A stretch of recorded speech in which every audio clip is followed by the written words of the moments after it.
আমি আত্মহত্যা করবো। আমি যদি এই বিচার না পাই আমি আত্মহত্যা করবো, আমার আর কোনো পথ নেই। এই আশায় ছিলাম। তারেক রহমান লন্ডন থেকে যেদিন আসে ওই দিন আমি এই ফ্যামিলিটা নিয়ে জিয়ার মাজারে আমি একটা কোরআন শরীফ নিয়ে আমি ওখানে যাচ্ছিলাম। এই আল কোরআনের উপরে ন্যায় বিচারের উপরে আমার বসত বাড়ি চাইছিলাম এবং কি আমার বিচারটা চাইছিলাম। আমি এখন পর্যন্ত কিছুই পাইনি। এই যে একটা দড়ি দেখছি যে আপনি ফাঁসির দড়ি নিয়ে কেন আসছেন? ফাঁসি ধরে নিয়ে আসি যেহেতু এই 8-10 দিনের ভিতরেও আমি কোনো কিছু পাচ্ছি না। আত্মহত্যা ছাড়া আমার কোনো পথ নাই। আমার এই মুখ দেখানোর মতো জায়গা নাই যে আমি এইরকম দেলোর জন্য এত কিছু করার পরে আমি যখন এখনো কিছু মন্তব্য আমি 2.5 বছর ধরে গেল, 3 বছর হয়ে যাচ্ছে, এখন পর্যন্ত আমি বসত বাড়িতে ঈদ করতে পারলাম না। আমার নাম মোহাম্মদ সুমন তালুকদার, জামালপুর সদর, জামালপুর 15 নং রশিদপুর, গ্রাম চক, গোপীনাথপুর। আমি দীর্ঘদিন ধরে আওয়ামী লীগের হাতে নির্যাতিত এবং আমি বিভিন্ন মারধর, অন্যায়, অত্যাচার ফ্যামিলি সহ খাইছি। এই ব্যাপারে আমি আইনি বহুত প্রক্রিয়া নিছি, জিডি করছি, 7 ধারা মামলা করছি, উঠে গেছি, কোনো কিছু হয় নাই।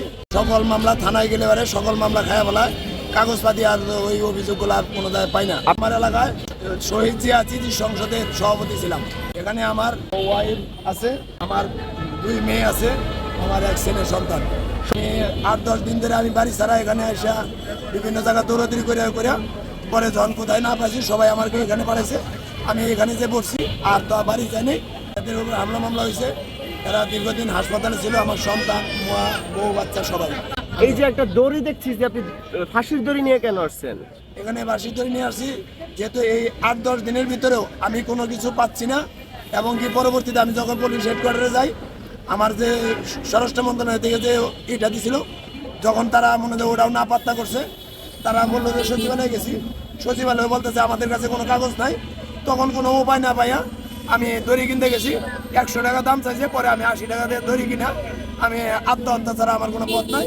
আমার এই মুখ দেখানোর মতো জায়গা নাই যে আমি এইরকম দেলোর জন্য এত কিছু করার পরে আমি যখন এখনো কিছু মন্তব্য আমি 2.5 বছর ধরে গেল, 3 বছর হয়ে যাচ্ছে, এখন পর্যন্ত আমি বসত বাড়িতে ঈদ করতে পারলাম না।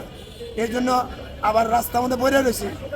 বিভিন্ন মানুষের ছবি উঠাইছে, বিভিন্ন মানুষে ভিডিও করছে, এগুলা ভাইরালের মতো হয়ে গেছে, মানে ইজ্জত হারা হয়ে গেছে। আচ্ছা, এই যে আওয়ামী লীগ এরা সবাই আওয়ামী লীগ করে পোস্টারে? জি, আমার দেশের ভিতরে কেউ কোনো আওয়ামী লীগ সবাই জীবিত এবং কি সবাই যার যার ওই পরিবেশে এবং কি ওরাই শালীর দরবার মাতৃ যা আছে ওরাই করে। তাহলে আপনার ওই এলাকায় কোনো বিএনপি নেতা নাই, তাদের না। বলেন নাই?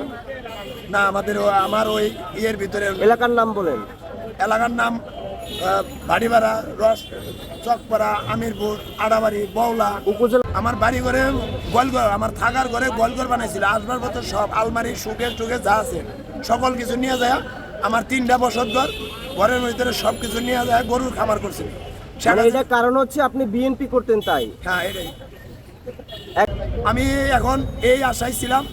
তারেক রহমান লন্ডন থেকে যেদিন আসে ওই দিন আমি এই ফ্যামিলিটা নিয়ে তার জিয়ার মাজারে আমি একটা কোরআন শরীফ নিয়ে আমি ওখানে যাচ্ছিলাম। এই আল কোরআনের উপরে ন্যায় বিচারের উপরে আমার বসত বাড়ি চাইছিলাম এবং কি আমার বিচারটা চাইছিলাম। আমি এখন পর্যন্ত কিছুই পাইনি। আমি আত্মহত্যা করবো। আমি যদি এই বিচার না পাই আমি আত্মহত্যা করবো, আমার আর কোনো পথ নাই।